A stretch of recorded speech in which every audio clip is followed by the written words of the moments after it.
Well, good afternoon. Good morning, everyone. Nice to see some familiar faces as well. Just by way of introduction, I'm Ryan Kangisser, managing partner at MediaSense and lead our transformation practice.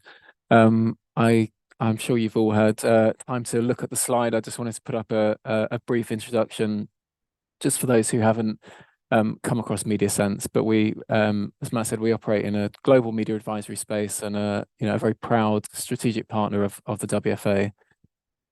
So really want to get into the research. I'm going to try and cover this quite quickly because love to hear from Catherine and also have time at the end for any reflections on the study. But this is something that we launched just before the summer. We had a quick kind of briefly shared some of the results in Cannes and had a really rich conversation, and delighted to be publishing it formally next week, which you will all receive. Many of you would have completed it. We had 75 companies represented, many of the top 50 brands in the world. And just to give a reflection as well as to who this represents by industry category and geographic responsibility, pretty well represented. Obviously, it's probably over-indexing on CPG and consumer health, which may indicate, for some of those categories which may be more decentralized, their use of certain agencies. But thought it would just be good to level set on our respondents.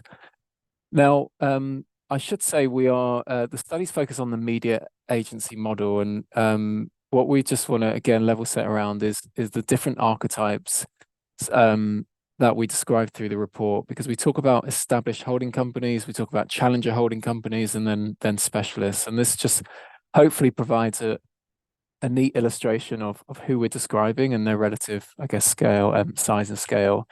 And I think what's really interesting is if we looked at this maybe 3 or 4 years ago, we probably wouldn't be talking about the challenger holding companies.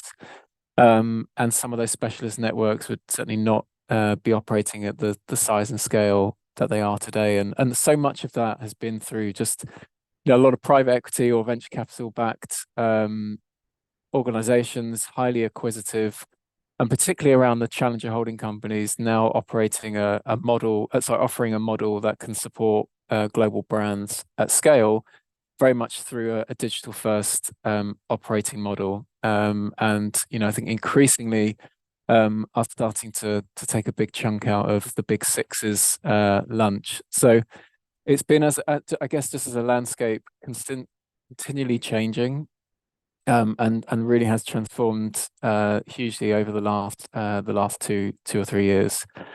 So with that, the starting point of the study was just try and understand, of the 75 brands that I mentioned, the different models at play. And what the study revealed is nearly 70% or so are working with, or even more than that, nearly 80% working with either a single established holding company, so one of the big six, or indeed distributed across 2 holding companies. And then we have our 5%, which is representative of those working within a bespoke holding company unit. So you may be familiar with the likes of Rufus or OpenX for Amazon and Coke, where it's designed to be a best of the holding company, drawing different capabilities. Now, what's interesting when I talk about the challenger holding company, the likes of S4, we didn't find a single brand working with them exclusively. But there were a few examples where some of those specialist agencies are supporting clients at scale, and we would infer from that they tend to be more D2C, more digital focused, who can be supported very well by those partners. And then you see a few, just 12% working across a multiple different archetypes. And then lastly, we'll get into this in a moment, just around in-housing. So 16% where among brands who are operating over 25% of their paid media in-house. Now, the key thing here is what has changed in the last couple of years. We've seen COVID has had a profound impact on just the need for speed and the need to simplify the model. And during this period, 35% have consolidated their agency model into fewer partners. 29% to the previous point have been on an internalization journey, and I say it that way because that doesn't always assume hands to keyboard buying media, but certainly in terms of bringing capability in-house. And a much lesser extent, looking actually on the other side for more flexibility and looking to use more specialists. Now, another, I guess, one of the hypotheses going into this study was to think about the relationship that media has to creative. And it was interesting here that 59% today operate with complete independence between media and creative. And I'm going to come back to that a bit later in terms of what the direction of travel is looking like. That compares to 24% who may have a consistent agency for some creative requirements and 15% who have a consistent holding company for all media and creative requirements. But that certainly doesn't assume it's a single operating model. It's just so happens that the roster of media and creative agencies exists within the same holding company.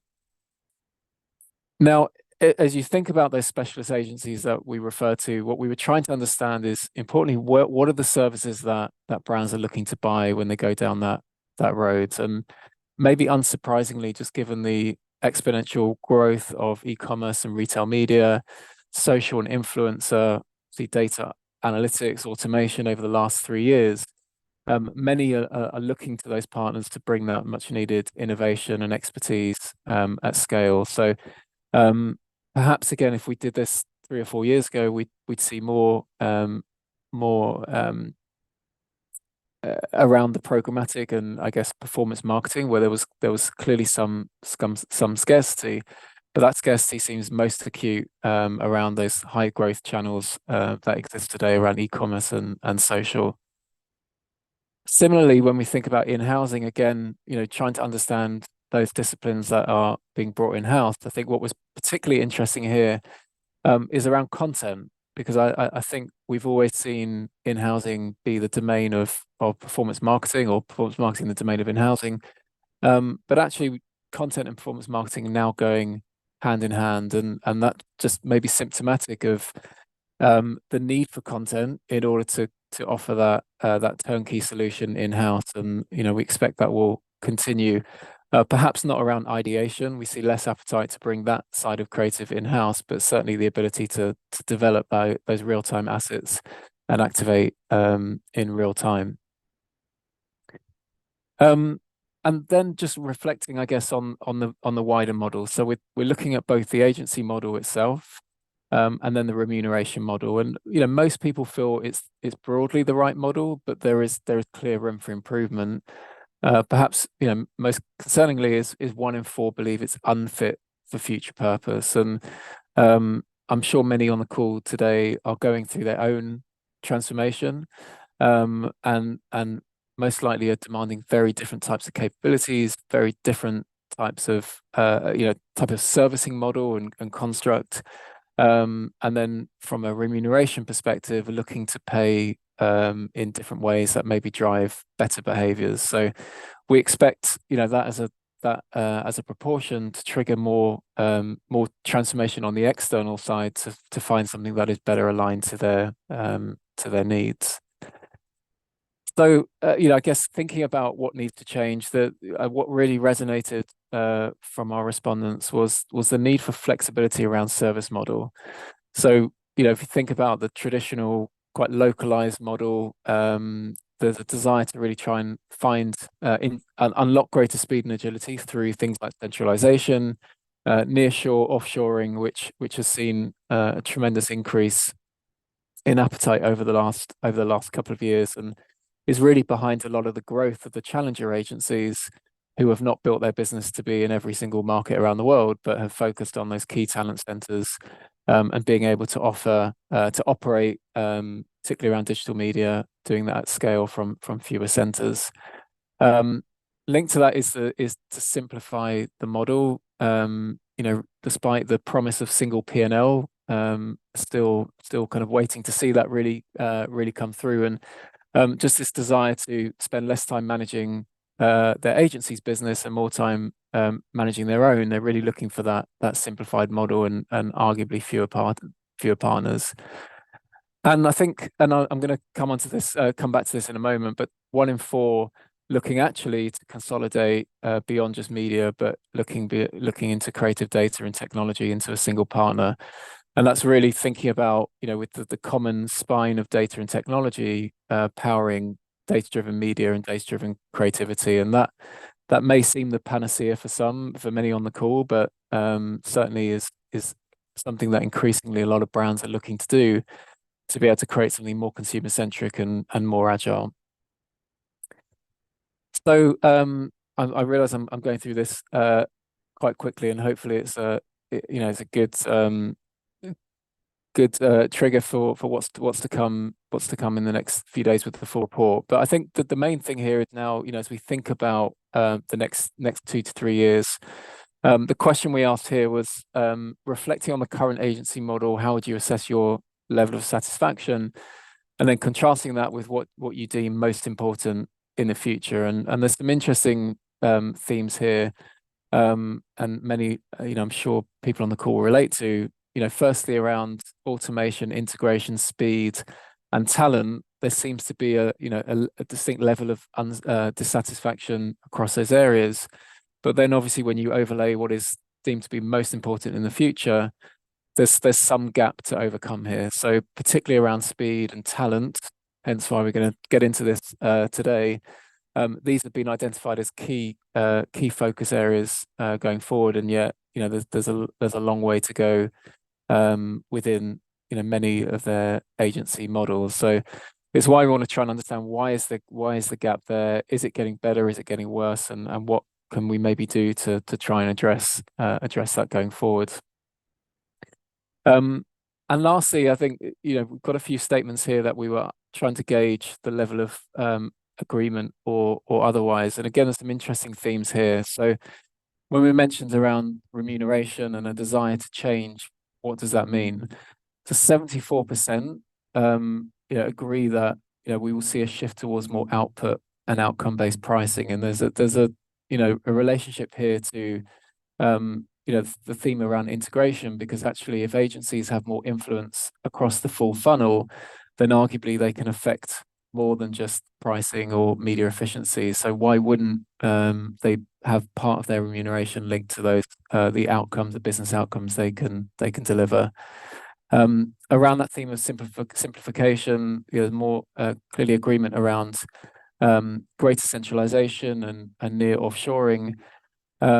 Maybe the role of those independent specialist agencies is perhaps more precarious, because if against the theme of integration, simplification, arguably the big six, those established holding companies are very well set there, but at the same time we have these emerging channels that are seemingly scarce in capability. But then I think the final piece, which I find particularly interesting, is 39% believe that we're going to see full consolidation of media, creative data, and tech. And just to flip back to the previous chart here, this is 23% in the kind of immediate term, going up to 39% in the next 2 to 3 years. So I don't think this is predicated by having a single partner, but there's certainly a desire to bring these things much more closely together. And for some that may well be through one agency, for others it may be through just ways of working and more better, I guess, more integrated process.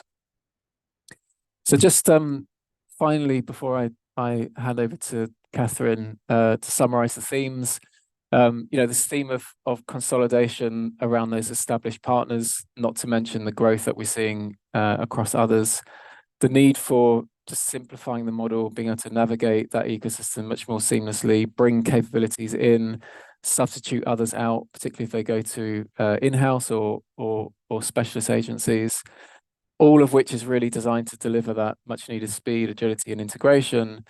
And for the reasons I've mentioned, just reinforcing that importance of talent, because regardless of what may be the most elegant model, we still need the talent to make that thrive. So with that, I will maybe I will hand over to Matt. Great. Yeah, thank you very much.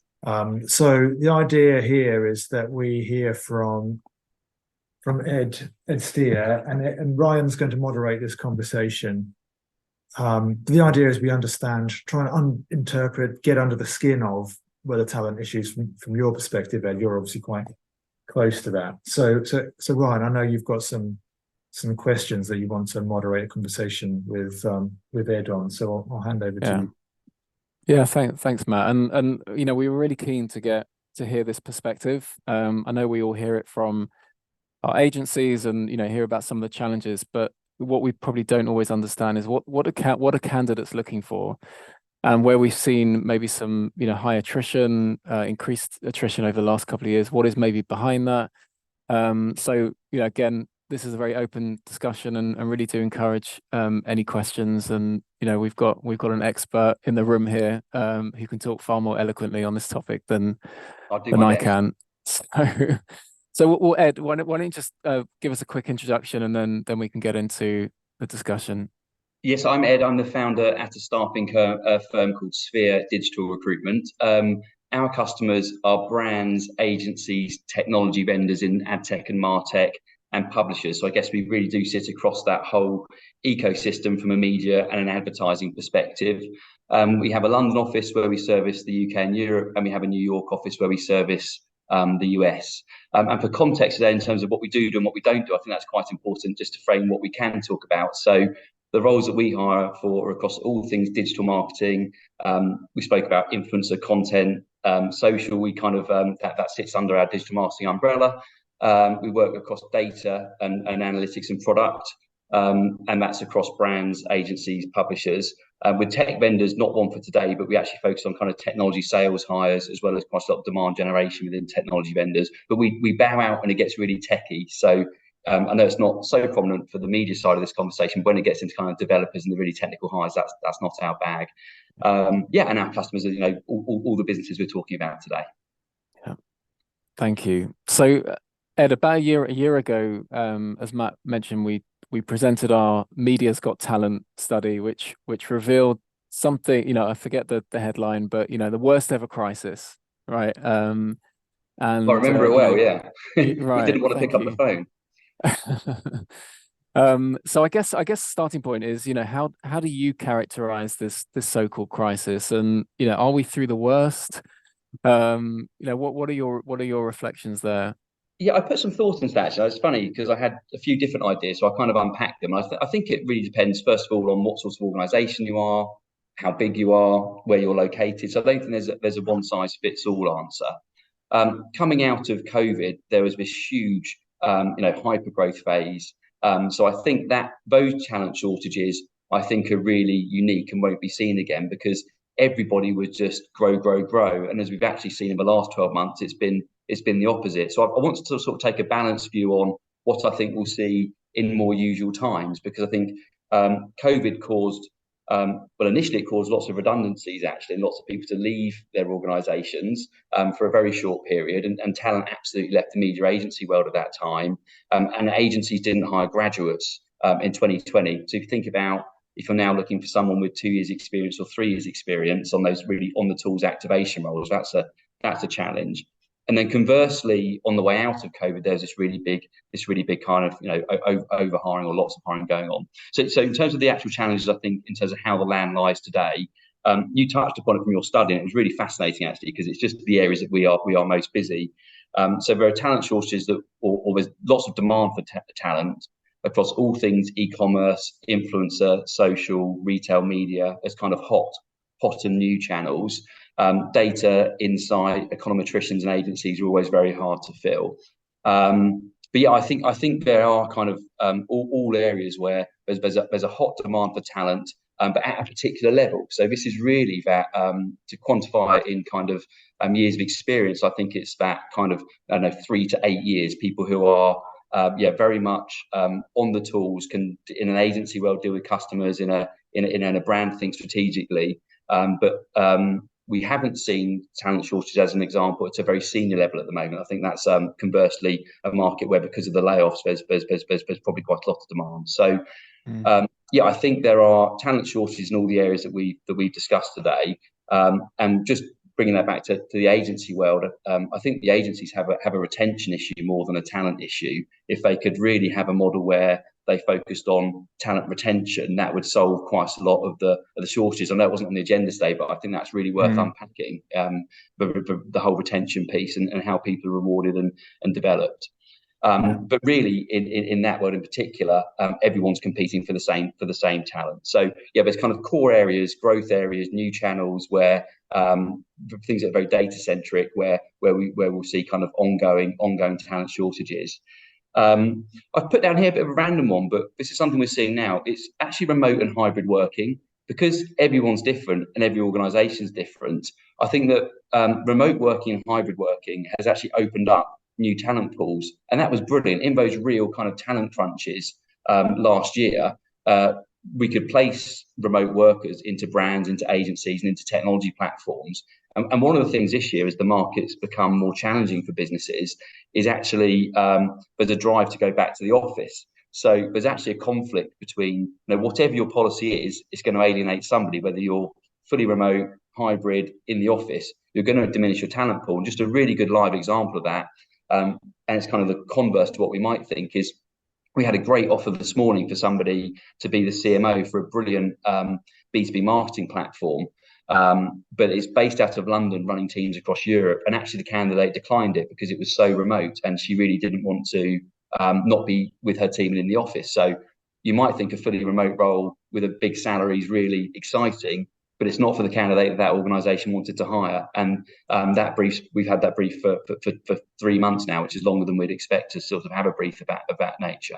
So I do think Sorry, I just want to go back to one of the earlier things you mentioned around the 3 to 8 years, which tends to be the focus, and obviously the consequence of that is maybe the kind of 10 plus years of those who are almost more disposable, and there's been more attrition there. But actually, as Catherine alluded to, actually that experience is what we need as an industry who can bring these things together and have the experience to connect all the different touch points. So are you just seeing a reduced appetite there to? Yeah, I really heard that, and it was actually something we've seen so much. So in strategic roles, strategy roles, we've seen so few of those briefs this year. So it's kind of like there's been a real drive to on the tools, incredibly performance centric, but strategic roles have been few and far between. And actually, if you look at new channels like influencer, social content, digital, PR's kind of filtering into that and becoming convergent. There's not a great wealth of strategic thinkers in those emerging sectors, especially if you even look at all the major agencies have built their e-commerce parts of their organisation. We're seeing a lot of briefs coming out of the agencies across some of those channels. But yeah, strategic people and strategic thinking has not been where the investment's gone. And naturally, that's going to present problems, because as soon as you stop thinking about the long term, you're going to get unstuck. And actually, it's funny because we're talking about marketing today, but it resonates so much with talent, because really that's what happens with talent. In-house teams have been shrunk to save money.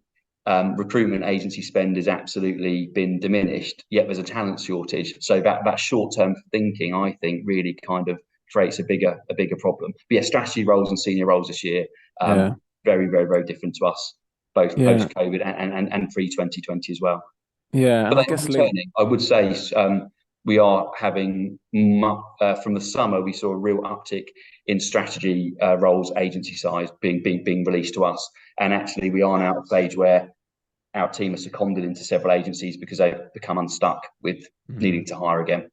Yeah, and maybe this talks to the earlier question around remuneration, because it's I think certainly we saw where there has been scarcity, and as you rightly say, when it comes to e-commerce and data analytics, you're suddenly not competing with other agencies. You're competing with brands, with platforms, with consultancies, not to mention every other industry category. So I'm just interested if you could talk to maybe the level of inflation that you've seen around maybe some of those key capabilities, because of course, in the context of an agency commercial negotiation, and maybe folk on this call are looking to drive efficiencies, but actually if the scope requirements are changing and therefore the talent requirements are changing in some of those areas, then there is very valid reason that fees will go up accordingly to support the talent that Yes, is needed.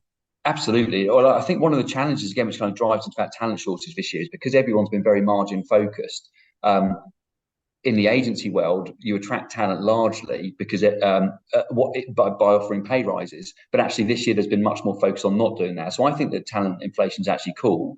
What's made it quite challenging is people want to hire the best of the best, understandably, in a market where getting to that really good talent is hard, and when there's more restrictions on this is our budget and this is our budget.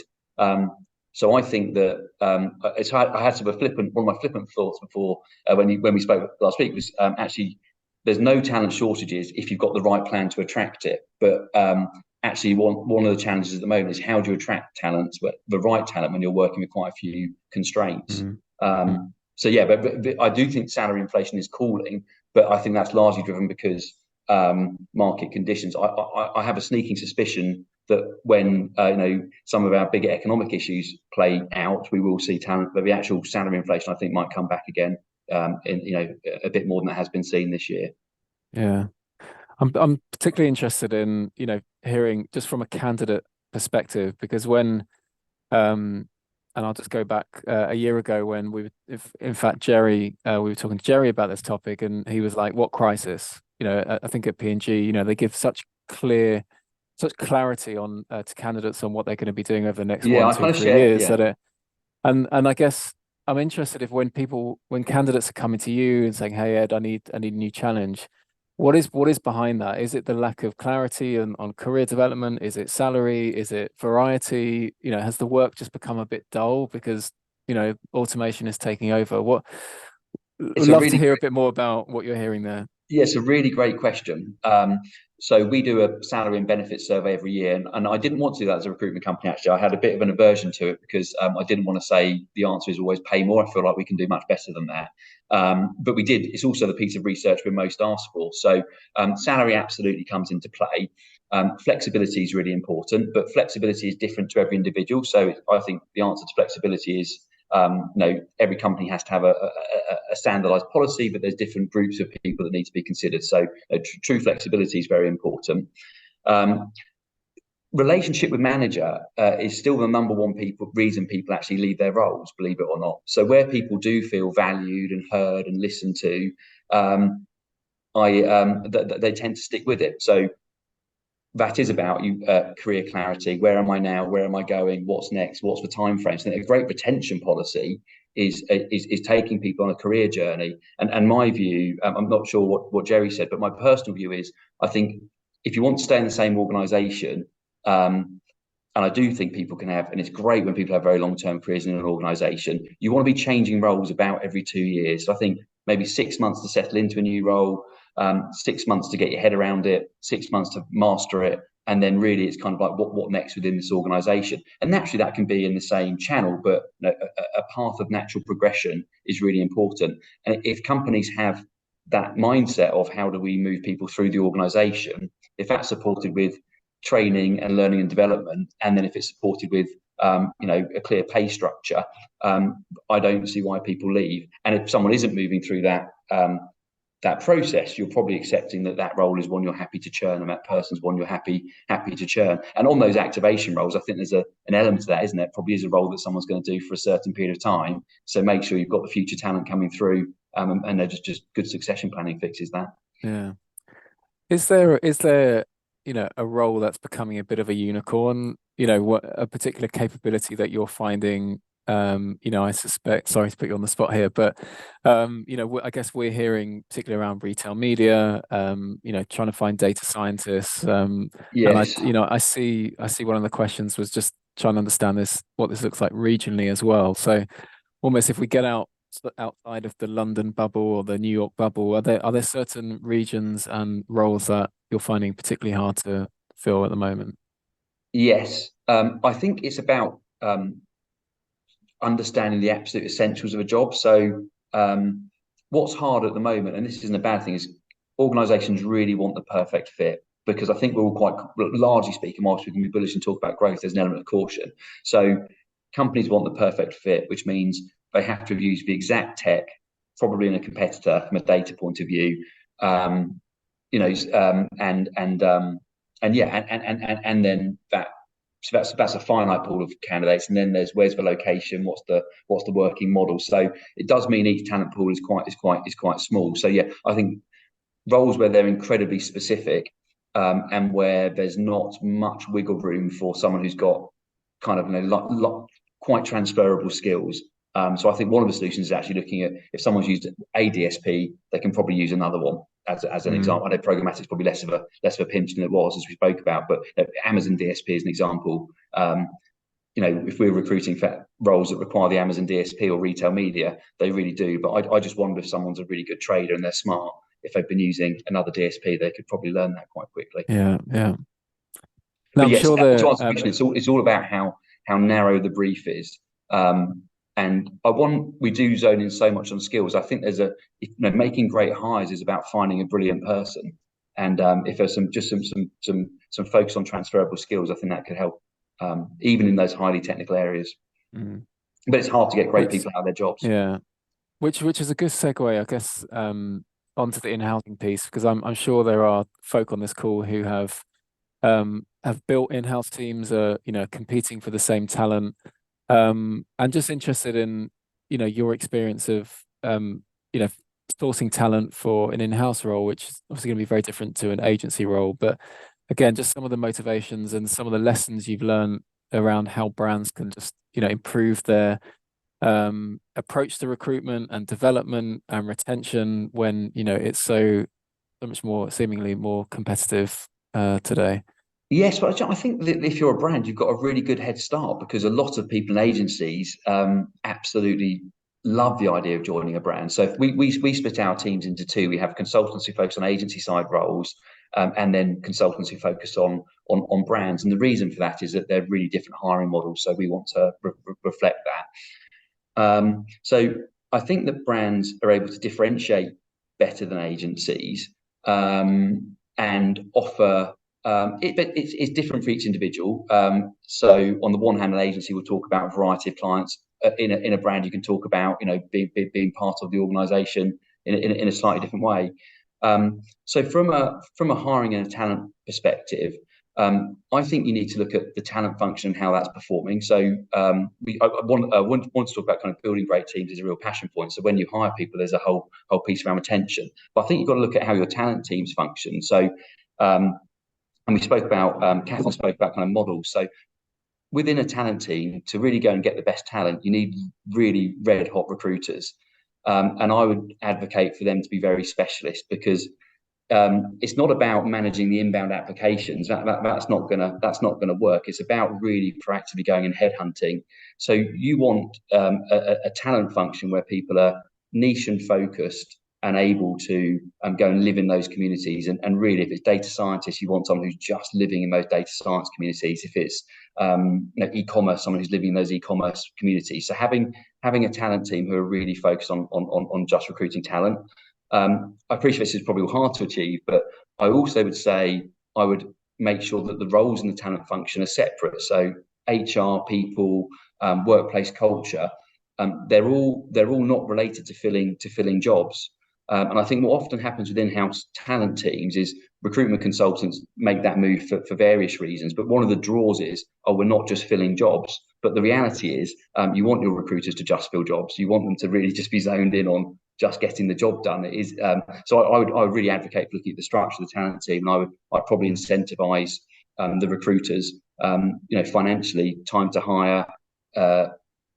How many of those hires are retained. I think so. I would look at that function really closely, as I'm sure happens, but I would do it with my kind of staffing firm hat on. And without going too tangents, as a small example of that, we were working with a very large global brand who were hiring for some influencer and PR roles, and they were given to us a few months ago as kind of impossible fills, and they've been in the market for 9 months, and we filled 7 hires in 4 weeks. We were like, these are brilliant jobs. So yeah, I think there's probably some misconceptions as well, which is down to how you're approaching it. So that's my honest view. I just think there's a couple of questions in the chat, and I don't know. I don't want to speak for Martin if Martin wants to ask a question, but I can ask it. So I think I alluded to this just I guess briefly before, but I suppose just looking at the difference across regions, are you seeing in terms of scarcity and also the cost of the competence? Because that too would inform, I guess, from an agency perspective, their commercial model, and it's why we're seeing so much more movement to nearshore, offshore centers to try and manage those efficiencies. So just interested in your perspective there. Hiring talent in the major cities is really expensive and really competitive. Yeah. But when you move away from those hubs, it's harder to find the talents. That's the real balancing act. And I can see completely why offshoring is so attractive. Yeah. And then Antonia, again, I'll ask the question. So apart from salary and flexibility, what else can we do to retain and reward our agency teams? Retain and reward your agency teams, that's a good question. I think really good clarity of the mission, really good clarity of what roles you're asking people to do, inclusion in the planning and the process so that people are feeling really heard. And then actually in a role where people are under so much pressure, taking time to step away from it and reflect on how have we done, how's it going, and creating really healthy challenge, but also an environment for praise and reward and recognition. So I think, I'd look at what creates amazing teams. Clarity, role responsibility, involvement and inclusion in the mission, and the opportunity to reflect on that and to offer praise and really making people feel valued. It goes. It's hard to do in a busy world, but it's very important. Which is I mean, it's something that may seem trivial, actually, giving agency recognition and even rewarding them through awards and systems like that. I don't know if there are any other questions. I mean, just something that I remember came out of the talent survey was a comment to the effect of, high turnover is just a reflection of a dynamic market, growing dynamic market. And I think we spoke about how we heard agencies talking about 30, 40, 50% staff turnover through the pandemic. But just interested in whether you think this is just, again, is this normal? Is this just a normal dynamic of this industry, or actually? I think it has been for agencies for a very long time, hasn't it? So it must be. But I do think that's fixable. I think that's fixable with really clear structure for how employees in those organisations can actually achieve pay rises and achieve promotions. Because a lot of it does come down to I need to move to get a pay rise is something we might often hear. But interesting, I forget the actual stat, but the BBC did a piece. This was not necessarily linked to agencies, but I think it was like 35% of people have accepted counteroffers this year. So counteroffers are absolutely rife as well to retain talent. But I think it's about how agencies can operate in a way where there's a real focus on staff retention in a way which probably doesn't happen at the moment. Yeah, and I guess the opportunity cost for people on this call is just the disruption it creates when you do have high turnover in an agency team. You've got to onboard them and immerse them in in your business, and it can create a huge amount of disruption. So I don't know if that's an applause or a hand raise from Joanna. It was a hand raise. Apologies. I have a question. Thank you so much for the fruitful discussion. Are you seeing more people from the agency side try and transition into client side media roles? There's always a huge demand for that. There really is. Yeah, I would say that's a move that people would love to make. Okay. Yeah. So yes is the quick answer. Yeah, absolutely. Great. Love a quick answer. We've seen that for so many years. There's from a benefits point of view, from a career trajectory point of view, I think there's a real interest in moving to brands and client side. Always interesting in my role. I see a lot of people come onto the client side. Obviously, that's my job, is talking to clients. And I always find it interesting, the people who move over from the agency side. Often the reflection is it's a bit more quiet on the client side. It's different, isn't it? There might be there's probably an age element to that as well. Yes. Okay. Great. Thank you. One of the challenges is then location. In terms of agencies are very much centered around big cities, and whilst many clients are, they're also not. So that's one of the big challenges for clients is where you're based does absolutely filter into that ability to hit into those niche communities. Ryan, I'll take the focus off you as being the the question master, and I'll see if, because some of these are questions that you might be well placed to answer as well. So we have a question here. How much do we contribute to agency talent stress with our increased in-house internal functions that result in the agency having more and more daily points of contact? That's a really good question. Any build on that? Is that Todd? Yeah, it is. It is. Like sometimes, when we look at comparison of annual scope of work and whether, the agency has a fair argument for increasing remuneration, you do look at the traditional measures of, okay, we did 10 campaigns this year, we're going to do 15 next year, so maybe there's a point there for, if it's just 20% increase in budget on the same sort of stuff, maybe not. But one of the areas that I like to look at, but I don't know that, we always do that, is just how many brand managers and so on we suddenly have the agency having to work with versus, what they worked with last year or the year before. Because if you're having to answer messages and so on from 6 people instead of 3, that's quite a difference, because they've all got their own individual work plans and they all refer to their own managers who expect them to do the work they have to do. So I'm sure that contributes to an agency stress. I mean, Yeah. I can take that. Hey, Todd. Hey, Ron. I mean, I think it's a very valid point. The cynic in me, says that, I don't think agencies are very good with ambiguity. I think that's always a struggle. I mean, arguably what you're describing is their job. That they are staffed to manage that complexity. There is technology to manage and automate that complexity. But at the same time, if it's a surprise, then maybe there's some work to do around, fully scoping what the requirement is, as well as holding the mirror up to look at how you're organized and how that triaging of work is flowing through to the agency, because it's very hard for an agency to challenge the way you're organized and where you work, which just does, to your point, it will add stress and confusion. But it doesn't sound like, particularly in CPGs with the brand managers, what you've described doesn't sound anything out of the ordinary. It's just when there's that same dysfunction on their side as well that it becomes, so much more magnified. I guess also that's where continuity of team comes into play, doesn't it? So if you're changing account managers and rehiring, that becomes, that I'm sure that filters in. Great. Well, look, are there any more questions? We do have 10 minutes, but if we don't have any more questions, we can wrap up early. I'll just give it a minute, but thank you both very much. I've really enjoyed all of those sessions. Ryan, thank you very much for presenting on the report. Really looking forward to sharing the full deck with everyone. 70 plus respondents, really good report. Everyone on this call will share that out. Really good piece. So thanks for doing the highlights, Ryan. Ed, thank you very much. Interesting to have your point of view. It's not a point of view that we often have in these meetings, but it's very useful actually. So thank you very much. Really enjoyed that. Ryan, my pleasure. Thanks for having me. No worries, and thanks for moderating that conversation, Ryan.